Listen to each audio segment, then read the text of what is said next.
राहुल गांधी के खिलाफ प्रस्ताव लाने वाली है सरकार। विशेषाधिकार हनन का प्रस्ताव लेकर आएगी सरकार और राहुल गांधी को 5 बजे तक जवाब देने के लिए कह दिया गया है। किरण रिजिजू का राहुल गांधी पर स्टेटमेंट आया है कि राहुल गांधी ने आज सदन में झूठ बोला है और ऐसा कोई पैदा नहीं हुआ जो देश को बेच सके। विशेषाधिकार हनन प्रस्ताव सरकार लाने की तैयारी में है। राहुल गांधी को लेकर राहुल गांधी के खिलाफ यह प्रस्ताव सरकार की तरफ से लाया जाएगा। हालांकि उससे पहले राहुल गांधी को 5 बजे तक के लिए जवाब देने का समय दिया गया है। किरण रिजिजू ने कहा था कि मैं बाहर आकर जवाब दूंगा और उसके बाद अब यह खबर आई है कि राहुल गांधी के खिलाफ विशेषाधिकार प्रस्ताव लाने की तैयारी में सरकार है।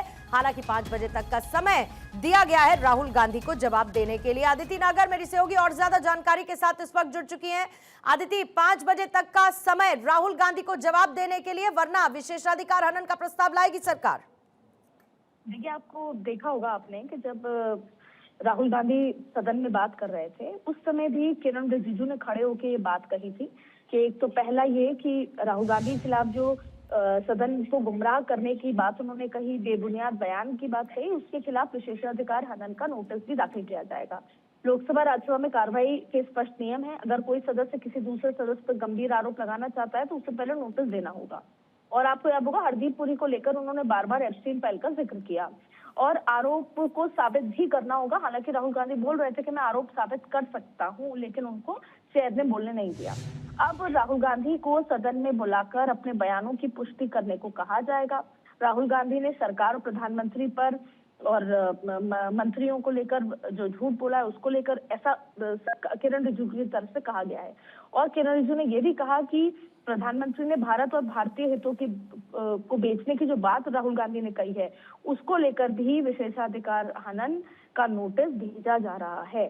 और उन्होंने हरदीप पुरी पर भी बिना किसी नोटिस के गंभीर आरोप लगाए हैं। तो तमाम ये मुद्दे हैं जिसको लेकर तो 5 बजे तक उनको जवाब दाखिल करना होगा।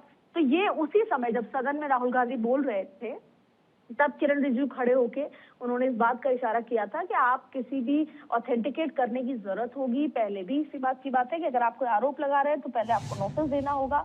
और तब चेयर ने भी कहा कि आपने पहले प्रॉमिस किया था चेयर को कि आप किसी का नाम नहीं लेंगे। तो राहुल गांधी ने हरदीप पुरी का नाम लेने के बाद फिर भी नाम लिया और उनका जो आखिरी स्टेटमेंट था वो ये था कि भारत देश को बेच दिया गया है, जिस पे किरण रिजिजू ने जवाब दिया। तो जाहिर तौर पर इन तमाम मुद्दों को लेकर अब जो सरकार है वो और खासतौर पर संसदीय कार्य के मंत्री जो हैं किरण रिजिजू, वो अब इसकी पूरा प्रोसेस होता है विशेषाधिकार जो प्रिविलेज नोटिस है वो फाइल करने जा रहे हैं और उसका लोकसभा राज्यसभा में पूरा प्रोसीजर होता है। कंडक्ट ड्राफ्ट बिजनेस होता है, कंडक्ट ऑफ बिजनेस होता है जिसको ड्राफ्ट किया जा रहा है।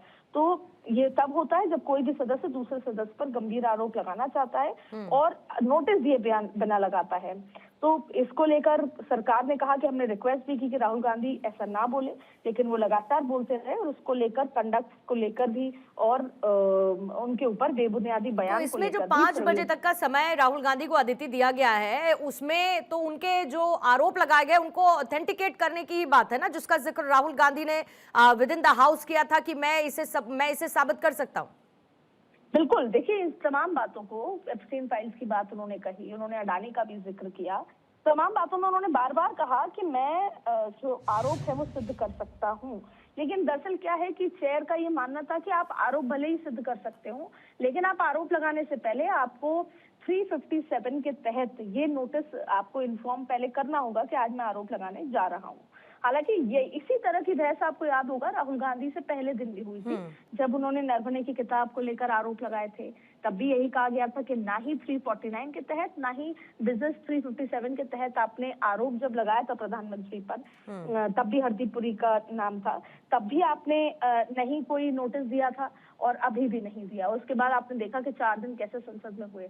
तो अब इनके खिलाफ प्रिविलेज का मामला होगा। लेकिन अगर ये होता है जो कि किरण रिजिजू साफ कर चुके हैं कि झूठे आरोप है इसलिए हम लेकर आएंगे, तो ऐसे मामले में होगा ये साफ कि वापस से संसद अब नहीं चलेगी।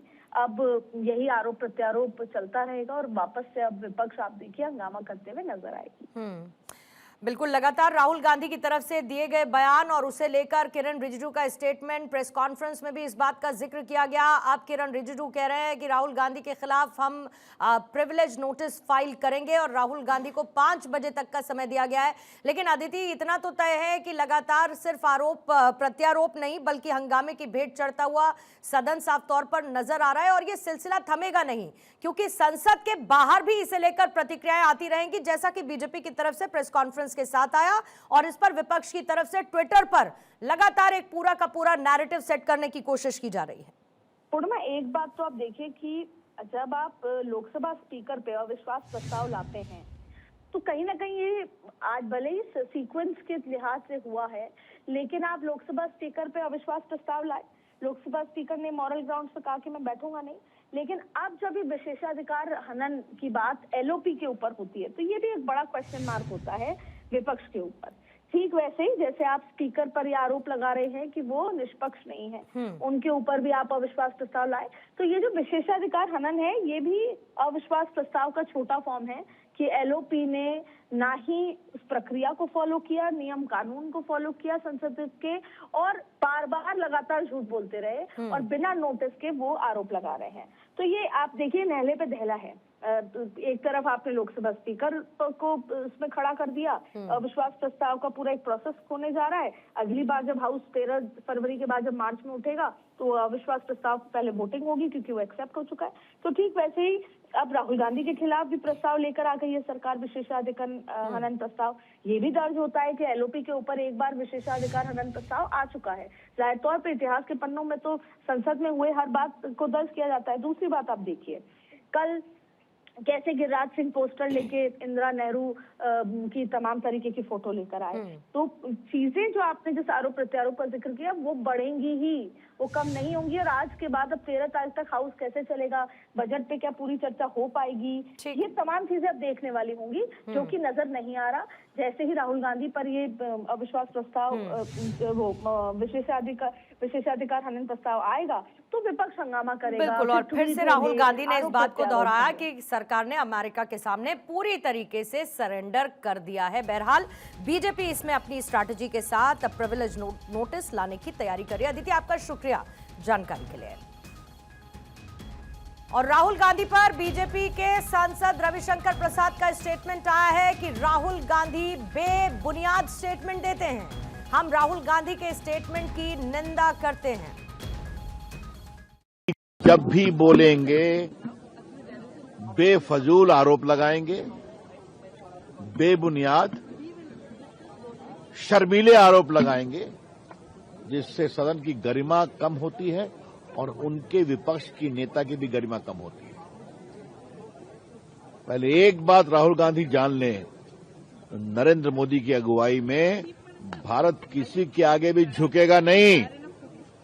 राहुल गांधी जी, आपकी सरकार में शर्मल शेख हुआ था ना, आपकी सरकार में मुंबई आतंकवादी घटना हुई थी ना, आपकी हिम्मत हुई थी क्या कुछ करने की? तो क्या बोलते हैं?